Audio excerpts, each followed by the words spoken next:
బట్టతలతో బాధపడుతున్నారా? ఆధునితనమైన పద్ధతిలో hair transplantation చేయబడును. Face clinic, Hyderabad. ఇంకా చాలా ఉన్నాయి.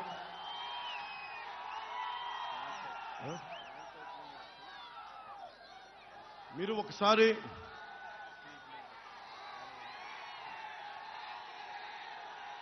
వైసీపీ ప్రభుత్వం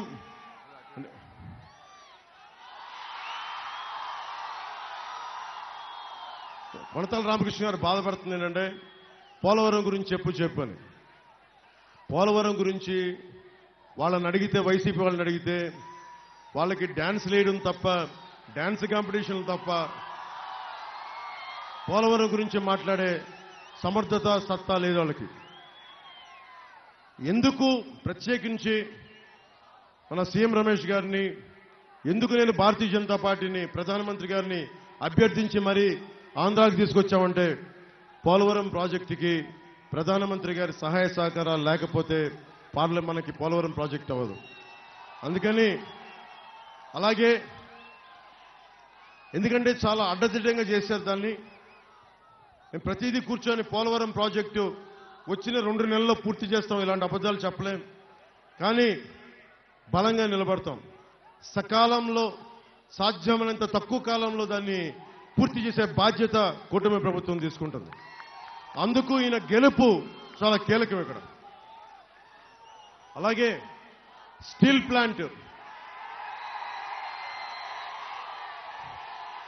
ప్లాంట్ గురించి అడుగుతా ఉన్నారు. రమేష్ గారు కూడా ఒకసారి కేంద్ర ప్రభుత్వం పెద్దలందరికీ, జాతీయ నాయకులందరికీ తీసుకెళ్ళండి. ఇక్కడ మీరు మీ గొంతు నుంచి వస్తే మన భారతీయ జనతా పార్టీ ప్రభుత్వానికి రేపొద్దున మీరు ఎంపీగా గెలిచి మన స్టీల్ ప్లాంట్ సమస్యని తీసుకొచ్చి ఇక్కడ సొంత గనులు కేటాయించండి. ఇక్కడి నుంచి దానికి సంబంధిత కృషి చేస్తాం అని మీరు ఒక బలమైన వాదన జాతీయ నాయకులకి వినిపించగలిగితే, పెద్దలందరికీ వినిపించగలిగితే, ఎందుకంటే ముఖ్యంగా స్టీల్ ప్లాంట్ ఆంధ్రప్రదేశ్ ప్రజల భావోద్వేగాలతో కూడుకుంది. లేదంటే ప్రభుత్వ స్టీల్ రంగ శైలిలో కలిపేసేయండి. మన స్టీల్ ప్లాంట్ని కాపాడుకుందాం. ఇది కూడా జనసేన నిజంగా నా కోరిక. ఎందుకంటే నేను DCA సహకార సంఘాలు కానీ, మన తుమ్మపాల షుగర్ ఫ్యాక్టరీలు కానీ, మన ప్రభుత్వ రంగ సంస్థలు బాగుండాలని కోరుకునేవాడిని. నేను ఎందుకు కోరుకుంటానంటే, నాకు ప్రభుత్వం దగ్గర ఆస్తులు ఉండాలి. డిస్ఇన్వెస్ట్మెంట్ పేరు మీద నిజంగా కుదరకపోతే అమ్మేయడం వేరే దారి, కానీ నిజంగా మనకి స్టీల్ ప్లాంట్, వైజాగ్ స్టీల్ ప్లాంట్ని కాపాడుకోవాలన్నదే మా కూటమి తాలూకు లక్ష్యం, మనకి ముఖ్యం, కోరిక కూడా. కానీ మీరందరూ వైజాగ్లో ఆ రోజున స్టీల్ ప్లాంట్ ఎంప్లాయీస్ ముందు, కార్మిక సంఘాలందరి ముందు నేను మాట్లాడి, మీరందరూ నాతో పాటు కలిసి రండి, ఢిల్లీ తీసుకెళ్తాను, ప్రధానమంత్రి గారిని కలుద్దాం, హోంమంత్రి గారికి తెలియజేద్దామంటే చేతులెత్తండి అని అందరిని అడిగితే ఒక్కళ్ళు చేతులెత్తలా. మీరు బాధపడుతున్నారు, ఉద్యోగులు బాధపడుతున్నారు. దీనికి సంఘాలు కూడా సమాయత్తం కావాలి. ఉట్టినే కేంద్ర ప్రభుత్వాన్ని తిడితే లాభం లేదు, ప్రధానమంత్రి గారిని తిడితే లాభం లేదు. ఆయన్ని బతిలాడుకుంటామో, బామాలుకుంటామో, 2 వేల కాళ్ల వేళ పడతామో. నాకు ఒకటే ఉంది, కష్టమైన మన అలయన్స్ కూడా ఒప్పించగలిగాను. మీరందరూ బలంగా నిలబడితే, మన ఉత్తరాంధ్ర, ఆంధ్రప్రదేశ్ అందరూ నిలబడితే స్టీల్ ప్లాంట్ని కాపాడుకుందాం. కాకపోతే నేను ఒక్కడిని చేసేది కాదు, ఇది నేను ఒక్కడిని చేసేది కాదు.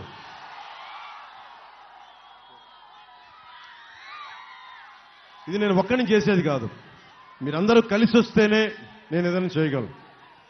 మీరందరూ కలిసి వస్తే స్టీల్ ప్లాంట్ని మనం రక్షించుకునే బాధ్యత మన కూటమి ప్రభుత్వం. కానీ మీరు రావాలి రోడ్ల మీదకి. మీరు రాకపోతే మటుకు స్టీల్ ప్లాంట్ రక్షించుకోలేము. ఎందుకంటే మీ అందరికీ కూడా బాధ్యత. ఈరోజు నేను ఓట్లు అడుగుతున్నానంటే మీరందరూ ఆలోచించండి, నాకు భవిష్యత్తుకి ఏమవ్వదు. షూటింగ్లు చేస్తే నేను కోట్లు సంపాదించుకుంటాను, నా భవిష్యత్తు ఏమవ్వదు, నేను బలంగా ఉంటాను. నా జోలికి ఏ గుండాగాడు వస్తే కాళ్ళు కీళ్ళు ఇరక్కొట్టేస్తాను.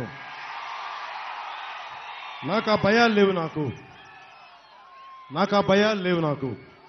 నాకున్న భయం వల్ల దారిలో వస్తూ ఉంటే చిన్న బిడ్డలను ఎత్తుకొని వచ్చే బిడ్డల భవిష్యత్తు గుర్తొస్తుంది. మీ బిడ్డల భవిష్యత్తు గుర్తొస్తుంది. నేను మీకోసం తపన పడుతున్నాను తప్ప నాకేదో అధికారం కావాలనో లేదంటే వీటి కోసం నేను తపన పడట్లా.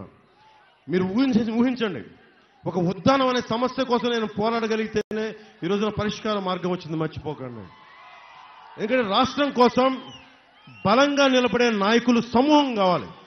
ఒక పవన్ కళ్యాణ్ సరిపోడు, చాలా మంది బలమైన నాయకుల సమూహం, ప్రజల్ని బాగుండాలని ఆకాంక్షించే నాయకుల సమూహం కావాలి. అందుకని మీ అందరినీ దృష్టిలో పెట్టుకొని, మీ భవిష్యత్తును దృష్టిలో పెట్టుకొని మనస్ఫూర్తిగా కూటమిని గెలిపించాలని మనస్ఫూర్తిగా నేను కోరుకుంటా ఉన్నాను.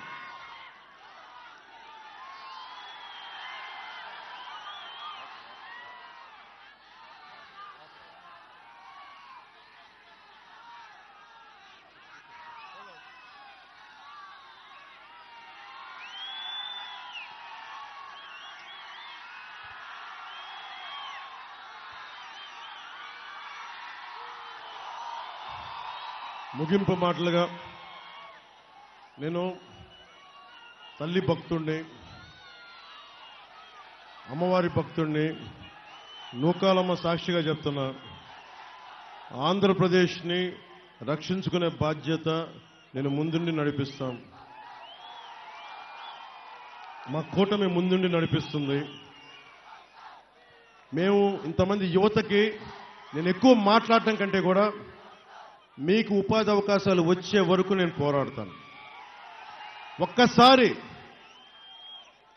ఈ రోజున జనసేన 50-45 స్థానాలు తీసుకోవాలని సత్తా ఉండి కూడా 21 స్థానాలకి పరిమితం చేసుకున్నాం. కానీ 21 మంది కూడా చూస్తే చాలా బలమైన నాయకులు, అసెంబ్లీని గడగడగలాడించే నాయకులు, అసెంబ్లీని స్తంభింపజేసే నాయకులు. అలాంటి నాయకుడు ఒకడు ఇక్కడ మన వేదిక పైన అనకాపల్లి మనకి సభ సాక్షిగా ఉన్నారు, కొనతాల్ గారు.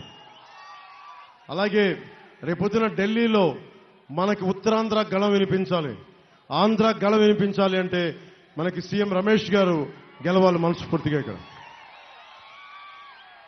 నన్ను మీరు ఎప్పుడో గెలిపించేశారు. పార్టీ 2014లో పెడితే మీ గుండెల్లో పెట్టుకుని నన్ను గెలిపించారు. ఎప్పుడు నేను ఓటమి చూడలేదు.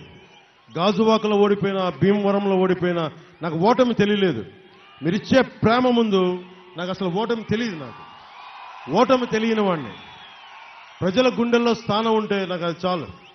కానీ ఈసారి నేను కోరుకుంటుంది, నేను పిఠాపురం నుంచి ఎమ్మెల్యేగా గెలవాలని మనస్ఫూర్తిగా కోరుకుంటాను. పిఠాపురంలో ఎమ్మెల్యేగా గెలిచిన వెంటనే వచ్చి ప్రమాణ స్వీకారానికి ముందు మన నూకాలమ్మ దగ్గరికి వెళ్ళి ఆశీర్వచనాలు తీసుకుని వెళ్తాం. సుమన్ టీవీలో మీ పర్సనల్ అండ్ బిజినెస్ ప్రమోషన్స్ కోసం కింది నెంబర్కి కాంటాక్ట్ చేయండి.